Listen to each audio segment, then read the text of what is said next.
Good morning India. Welcome to Cotton study.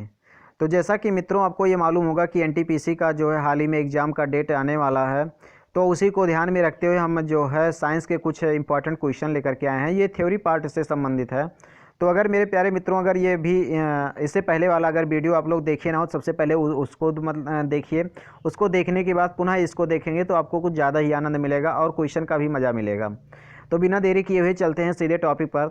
जैसा कि हम इस लेसन में हम आवर्ती गति के बारे में बताने वाले हैं।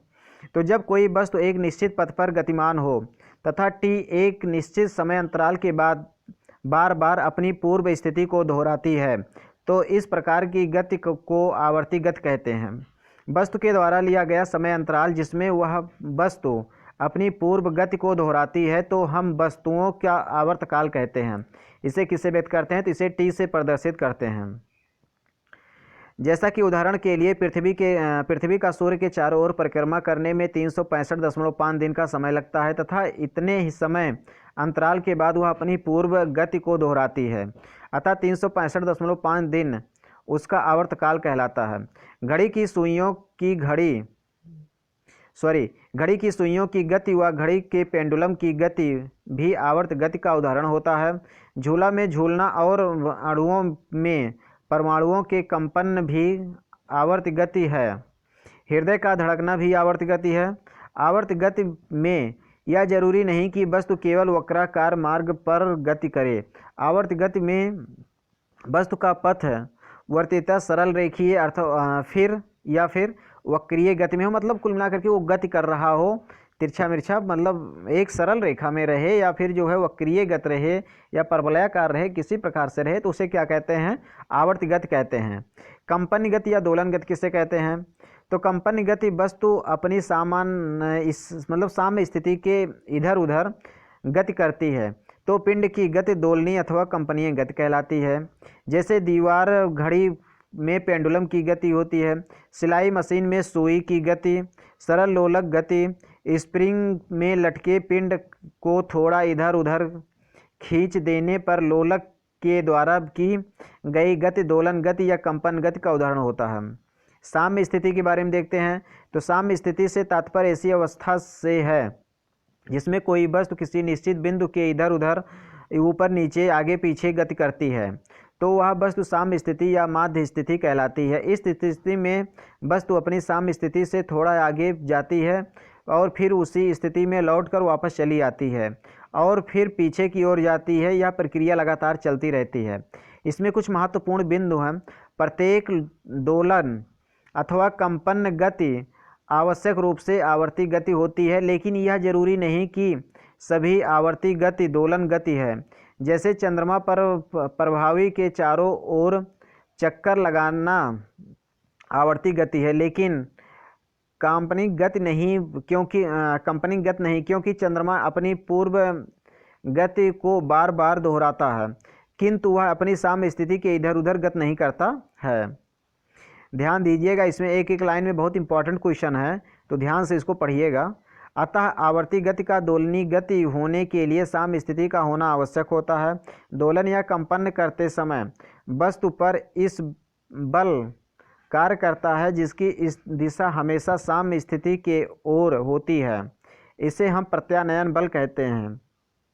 इसके फलस्वरूप वस्तु में तत्वरता उत्पन्न होने लगता है तथा वह वस्तु कंपन करने लगती है। सरल लोलक किसे कहते हैं? सरल लोलक के बारे में बताइए। सरल लोलक को पेंडुलम कहते हैं। शब्द पेंडुलम लैटिन शब्द पेंडुलम से बना है, पेंड्यूस से बना है। इसका अर्थ होता है लटकना। इसका अर्थ क्या होता है? लटकना। सरल लोलक एक ऐसी युक्ति है जिसमें किसी वस्तु के बिंदु आकर के भारी कण को पूर्णतया लचकदार और अवियतनय डोरी के सहारे बांधकर किसी सख्त आधार पर लटकाया जाता है तथा घर्षण रहित दोलन की अवस्था की जाती है। तो इस संपूर्ण अवस्था को क्या कहते हैं? सरल लोलक कहते हैं। यह एक आदर्श संकल्पना होती है, लेकिन व्यवहार में इसे प्राप्त नहीं किया जा सकता क्योंकि डोरी का स्वयं का कुछ न कुछ भार तो अवश्य होता है। अतः पूर्णतया घर्षण रहित बिंदु मिलाना भी असंभव होता है। इस अभिक्रिया में पेंडुलम को स्वतंत्र रूप से दोलन करने की अवस्था की जाती है। इसमें पेंडुलम को अपनी माध्य स्थिति से थोड़ा सा विस्थापित करके छोड़ दिया जाता है, जिससे इस पर यह एक प्रत्यानयन बल कार्य करता है, जो इसे इसकी पुरानी स्थिति माध्य स्थिति में रखने का प्रयास करता है, जिसके कारण यह अपनी माध्य स्थिति के दोनों ओर गति करने लगता है। इसे एक पूरा चक्कर लगाने में लिया गया समय आवर्तकाल कहलाता है तथा जिस बिंदु में सापेक्ष इसे घुमाया जाता है उसे हम निलंबन बिंदु कहते हैं। उसे हम क्या कहते हैं? निलंबन बिंदु कहते हैं। इसका उपयोग अगर देखते हैं, सरल लोलक का उपयोग जो है गणना करने के लिए, पेंडुलम घड़ी बनाने के लिए, एसिलेरोमीटर या भूकंप मापी बनाने के लिए किया जाता है। सरल लोलक से संबंधित कुछ महत्वपूर्ण शब्दावली हैं। जैसे प्रभावी लंबाई के बारे में बात करते हैं तो निलंबन बिंदु से गोलक के गुरुत्व केंद्र तक की दूरी को हम लोलक का प्रभावी लंबाई कहते हैं। प्रभावी लंबाई का मात्रक क्या होता है? तो मीटर या सेंटीमीटर या मिलीमीटर होता है।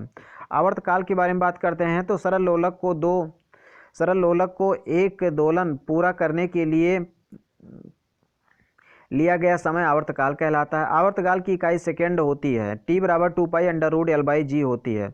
आयाम किसे कहते हैं? सरल लोलक की अपनी माध्य स्थिति से में होने वाले अधिकतम विस्थापन को उसका आयाम कहलाता है। इसका मात्रक मीटर, सेंटीमीटर या मिलीमीटर होता है। अगर आवृत्ति के बारे में बात करते हैं तो दोलन करने वाली कोई वस्तु 1 सेकंड में जितने दोलन या चक्कर पूरा करती है उसे हम उसकी आवृत्ति कहते हैं। आवृत्ति का मात्रक हर्ट्ज होता है, इसे n से प्रदर्शित करते हैं। आवृत्ति n बराबर 1/t होती है। तो यहाँ पर अगर सेकंड लोलक के बारे में बात करते हैं तो सेकंड लोलक का कार्य सरल रेखाओं के समान ही होता है, केवल आवर्तकाल इसका अचर रहता है। सेकंड लोलक वह लोलक होता है जिसे अपना एक दोलन पूरा करने में 2 सेकंड का समय लगता है। इसे 1 सेकंड का समय एक दिशा में अधिकतम दूरी तक जाने में तथा माध्य स्थिति में आने में लगता है तथा अगला 1 सेकंड उस माध्य स्थिति से दूसरी तरफ अधिकतम दूरी तक जाने तथा वापस आने में लगता है। इसकी आवृत्ति कैसी होती? 1/2 सेकंड होती है। सरल लोलक का उपयोग गणना करने के लिए, मौसम विज्ञान ज्ञात करने के लिए किया जाता है। अगर सरल लोलक की गति के बारे में बात करते हैं तो सरल लोलक की गति में सरल आवर्त गति एक विशेष प्रकार की गति होती है जिसमें कोई वस्तु अपनी माध्य स्थिति के दोनों ओर सरल रेखा में गति करता है। सरल आवर्त गति में पिंड पर कार्यरत प्रत्यानयन बल तथा इसका त्वरण साम्य स्थिति से कण के विस्थापन के अनुपाती होता है।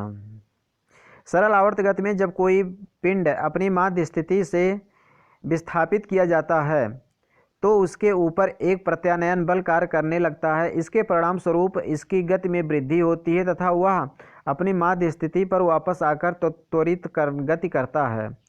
अपनी माध्य स्थिति के दोनों तरफ जब पिंड अपनी माध्य स्थिति के समीप आ जाता है तो प्रत्यानयन बल का मान घट जाता है और माध्य स्थिति पर कुल प्रत्यानयन बल का मान खत्म हो जाता है। यदि तंत्र में कोई ऊर्जा हानि न हो तो लगातार अनंत समय तक गति करता रहेगा। इसलिए हम कह सकते हैं कि सरल आवर्त गति एक दोलनी गति होती है। सरल आवर्त गति के कुछ महत्वपूर्ण उदाहरण इस प्रकार हैं। एक समान वक्रीय गति सरल आवर्त गति का उदाहरण होता है। सरल लोलक तथा सेकंड लोलक की गति भी सरल आवर्त गति कहलाती है। सरल आवर्त गति का मान आयाम तथा गुरुत्वीय त्वरण पर निर्भर करता है। सरल गति किसे कहते हैं? किसी माध्यम में उत्पन्न विक्षोभ को तरंग कहते हैं। जब कोई लहर अथवा तरंग किसी निश्चित चाल से आगे बढ़ती है तो इस प्रकार की गति को हम तरंग गति कहते हैं। जब हम किसी तालाब में शांत जल में पत्थर को फेंकते हैं तो जिस स्थान पर पत्थर गिरता है उस स्थान पर एक विक्षोभ उत्पन्न होता है जिससे उस स्थान का जल ऊपर या नीचे होने लगता है तथा अपने चारों ओर एक वक्रीय पथ का निर्माण करते हुए आगे बढ़ता रहता है।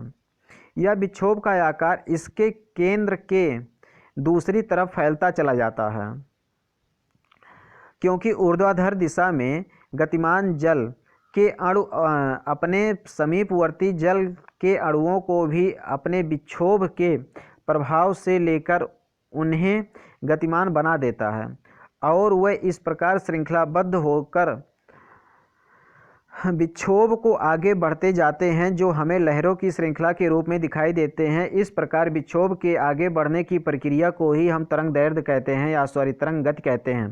तरंग गति एक अन्य उदाहरण के अनुसार, जब हम किसी लंबी रस्सी को एक सिरे से बांधकर दूसरे सिरे को हाथ से पकड़कर ऊपर नीचे झटकता देते हैं, तो हमें रस्सी में कुछ स्प्रिंग और गर्त बनने की दिखाई देती है।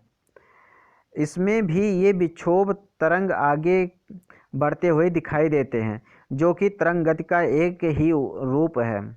तो मेरे प्यारे मित्रों, जैसा कि यहाँ पर इतना थ्योरी पार्ट था और इतना थ्योरी पार्ट जो आपको बता दिया जा रहा है, अगर इतना थ्योरी पार्ट अगर देख ले जा रहे हैं तो ये तो आपकी परीक्षाओं में ये बहुत कारगिल साबित होगा। अब मित्रों, इसमें जो भी कुछ लिखा जा रहा है बहुत इंपॉर्टेंट लिखा जा रहा है, इसमें बहुत डीपली में आपको नहीं बताया जा रहा है।